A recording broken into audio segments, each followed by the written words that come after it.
Hello, it's another Tom is Bored video. I haven't done one of these in a couple of months, but here we go anyway. Here's basics of mouse trapping, followed by a slightly more advanced way to set your traps. Here's the basic one first. It's just a single old school snap trap. That's your kill bar, that's your setting bar, and here is your trigger. We're using the plastic paddle type instead of the metal one. I like the plastic paddle because you've got your bait cup right there in the back, which I've loaded with peanut butter and a sunflower seed. That's the black thing in the peanut butter. And when the mouse comes along the wall, it should turn its head, say, hey, that smells great, and go directly down on top of the trigger. Now I've set it alongside this wall, about 1.5 inch gap, because most, if not all, mice species are very nearsighted, and so they use their whiskers going along walls to help them see and guide, as opposed to running across, the back, across the room, down the side, on an angle. They prefer to go along the walls. In a panic, because the lights come on, they see a human, they might run across the room, or whatever is the shortest path back to where it is they come from, their hiding hole, their burrow, wherever. But for the most part, on their own, they go along the walls.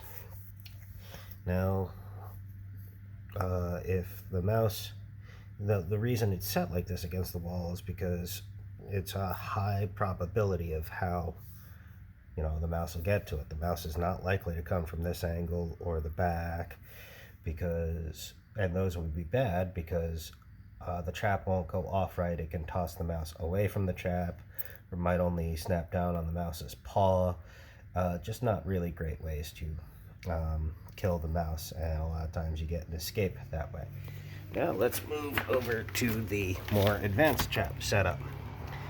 Now I learned about this setup from Shawn Woods, a different YouTuber who does Mousetrap Monday, and he's pretty excellent on how to build traps and different trap designs.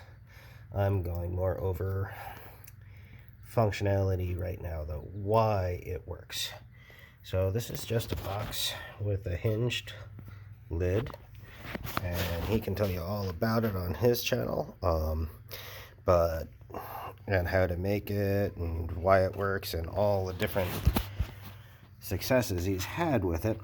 But we're going to go over why this works. Now, we've got walls there and a very short gap between, and because you have that cover, you have now guaranteed that there is only one access point for the mouse, and that is to go directly at the trigger. Trigger first, always. You can see I've got all of these screwed down so the trap won't jump and the kill bar will not hit the lid of the trap. It'll stay down where it belongs. All the bait cups are loaded with nice, flavorful, heavily scented peanut butter, and there's a bunch of sunflower seeds in the back of the trap cutouts. But the mice probably won't get to that. They'll get to the peanut butter first, activate the trap, and kill it. The reason this works so well is before you actually set the traps themselves, you put it out without the kill bars pulled back and the triggers set, and you put your sunflower seed in the back of the box, and that way the mice get comfortable. They come, they take a look, they smell, they walk all over it, they eat. And I haven't had mice in a while. I put this out and to see if they'd come back yet, because they always do every year without fail. And the sunflower seed disappeared, and they left little bitty mouse turds. So now you know that the mice are back. So after leaving it out for a day or two like that, I set the traps, put my bird seed in the back, bait on the triggers, set the bars, and now we lower the lid, and there.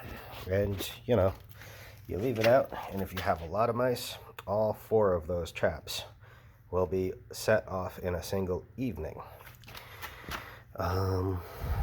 The question is, how many mice do we have? I don't know. We'll find out. You can make this with 4 traps, you could make it with 10 traps, you could make it with 20 traps if you want, but that seems excessive to me, unless you have a barn with a lot of mice or something. So there you go. There's the basics and the advanced on trapping mice. Have a good one.